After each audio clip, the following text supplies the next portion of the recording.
Welcome to the deep dive. We are jumping straight into a phenomenon that it really seems to defy basic physics. It absolutely does. I want you to picture the scene. You're standing on the banks of the Mekong River, northeast Thailand. The water is huge, it's fast-moving, and it's night. Pitch black. Exactly. And then suddenly, these balls of fire, they're described as small reddish spheres of light. They shoot up silently, right out of the middle of the river. And they fly straight up into the air and then just vanish without a trace. It's unbelievable. And you sent us so many videos and articles about this. It's the ultimate paradox, isn't it? Fire from water. The phenomenon was known locally as the Naga fireballs. Right. And our mission today is really to unpack that core contradiction. How do you get these incandescent spheres, things that look like fire emerging from the depths of a river, but they leave no smoke, no sound, and apparently no residual heat? It's one of the world's most consistently observed, yet scientifically baffling events. Exactly. This isn't some rare one-off sighting. It's a massive annual show.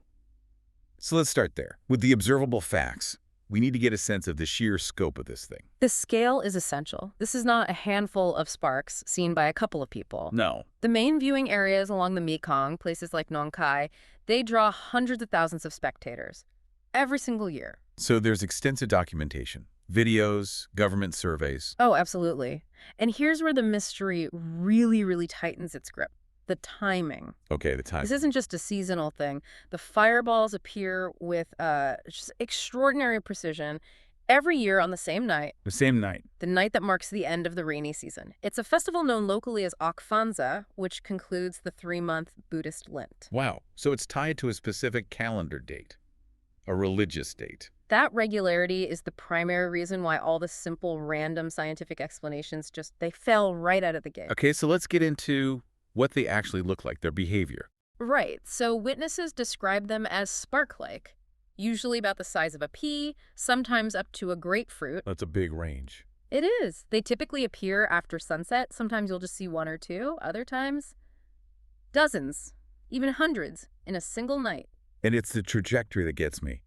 They're coming from the river depths, they push through the surface, and then they travel almost perfectly straight up. Perpendicular to the water, rising dozens, sometimes hundreds of feet into the air before just winking out. That perfect straight-up path is so important, isn't it? It's crucial. I mean, if this were just gas, which we'll definitely get to, the bubbles would rise unevenly. They'd be pushed around by the river currents. And they just pop at the surface. Exactly. They'd burst or diffuse. These spheres, they seem to maintain their integrity. They have some kind of internal self-propelled lift that just overcomes simple buoyancy. So let's talk about the really bizarre details. For the people who've managed to get close, say, in a small boat, what's the most stunning thing they report? It's the complete absence of evidence, the kind of evidence you'd expect with combustion. Yeah. They rise quickly, they disappear quickly, and crucially, they are soundless. No pop? No hiss? Nothing. If you were igniting a flammable gas like methane, even a small amount, you'd hear something. You'd certainly detect a thermal signature. But they've tried to measure that, haven't they? They have. Researchers with infrared cameras, they report no discernible heat. Not where the balls emerge, not where they vanish. It's fire that doesn't burn anything. It doesn't make noise. And it leaves zero residue. It's like a controlled, silent energy burst coming from the core of a river. This takes us right to the cultural context. Because when science can't explain something so grand and so regular... Culture steps in. It has to. Yeah. And this phenomenon occurs in a deeply spiritual region. Its alignment with the end of Buddhist Lent has cemented its place in local folklore. The local people, they view it through the lens of the Naga. The Naga, the great serpentine deity that supposedly guards the Mekong. That's the one. In the legend, the Naga is the protective spirit of the river, and the fireballs are believed to be the Naga's tribute to the Buddha. A sign of respect. A sign of respect and reverence on that final night of the rainy season, when the Buddha is said to descend from heaven. The sheer impossibility of it all lends immense credibility to the legend for the people watching. To them, it's proof. Proof that it's a spiritual force, not a natural one. Exactly. And that cultural view, it really hinges on that regularity, the idea that a cosmic clock is dictating this. But for us, that same regularity is the ultimate scientific red flag. Right. When you're confronted with fire coming out of the ground, or in this case, the river bottom, the first most immediate logical assumption is trapped gas. Methane. It's always methane. It has to be, right? It's the obvious candidate. The bottom of the Mekong is rich in decaying organic matter. It's a perfect source for swamp gas, which is mostly methane, but this is where the theory just hits a concrete wall. Okay, why? Well, if the fireballs were just the spontaneous ignition of random methane bubbles, that ignition would need a source, a spark, or some kind of heat, and the result would be erratic. But the ignition isn't erratic at all.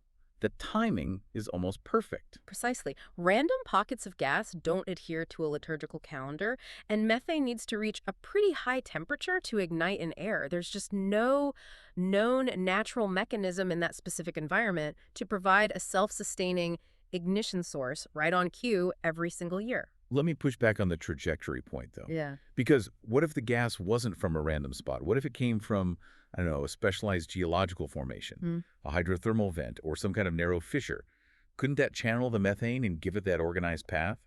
That's a good line of inquiry. It's a great question. Yep. But the physics, they still don't cooperate. Okay. Even if it were channeled, a methane bubble, once it leaves the water and hits the air, it rapidly loses its spherical shape. It would flatten out, it would break apart, diffuse immediately. The phenomenon we observe, a distinct organized sphere that keeps rising in the air without breaking up.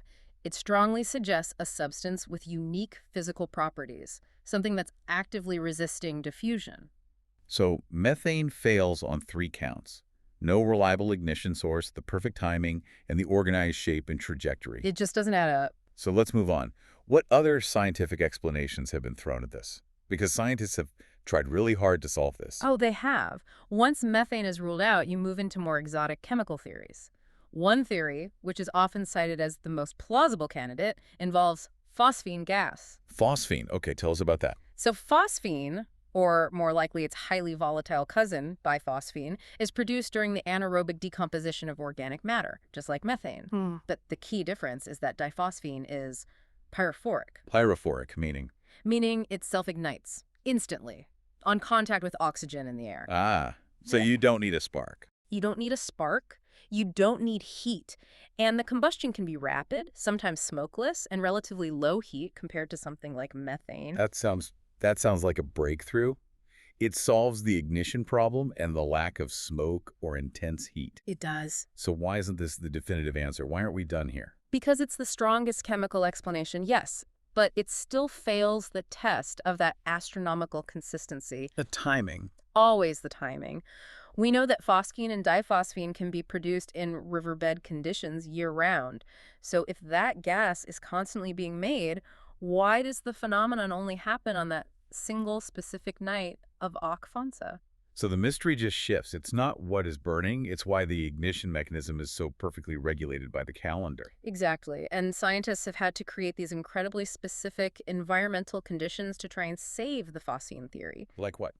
Well, one argument suggests that throughout the long rainy season, the river is deep. That creates immense hydrostatic pressure on the riverbed. And that pressure effectively seals in the gas pockets containing this pyrophoric mixture. Right, like putting a lid on it. And the end of the rainy season, Okfonsa, marks a specific rapid drop in the river level. Precisely. The pressure is relieved. The theory suggests that as the monsoon ends, the hydrostatic pressure drops below a critical point, allowing for a massive, rapid, and synchronized release of these pressurized, self-igniting gas packets. All at once? All at once, over a concentrated period of a few hours. That's a very detailed explanation. It makes the regularity a function of water physics, not gas chemistry. But even with that, the scientific community still calls this unexplained. Why the hesitation? Because of the shape and the trajectory. Again, even a pressurized bubble of diphosphine released rapidly should still be subject to turbulent flow once it leaves the water.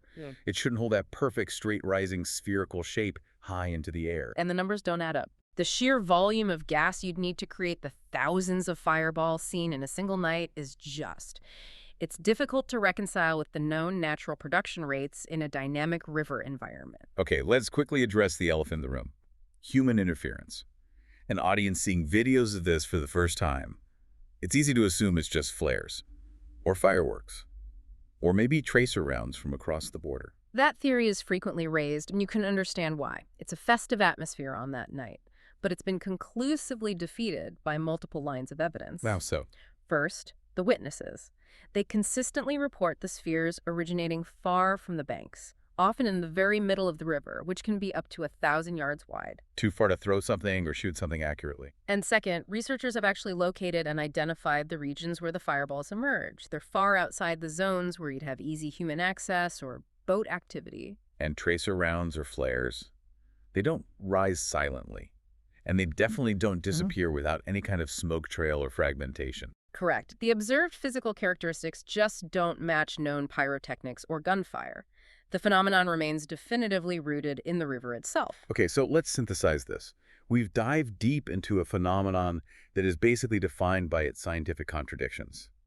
We have fire without heat or sound, Occurring on a massive scale. but timed perfectly to a religious holiday.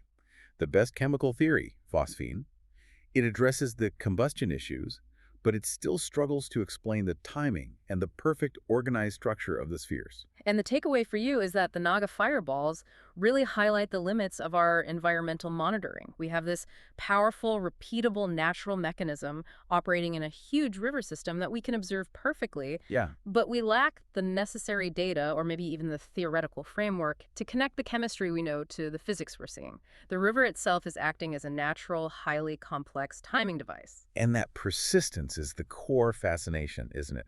It proves that even in environments we think we fully understand, these perfect, repeatable unknowns can still happen right on schedule. It forces us to ask very specific questions. The question isn't if methane or phosphine can exist. We know they can. Right.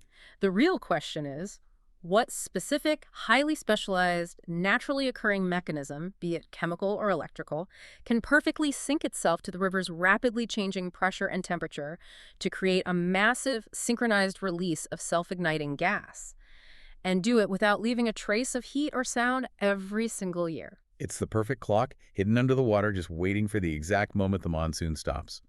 Something for you to mull over the next time you think we've cataloged all the secrets of our planet. A truly humbling natural spectacle. We'll catch you on the next deep dive.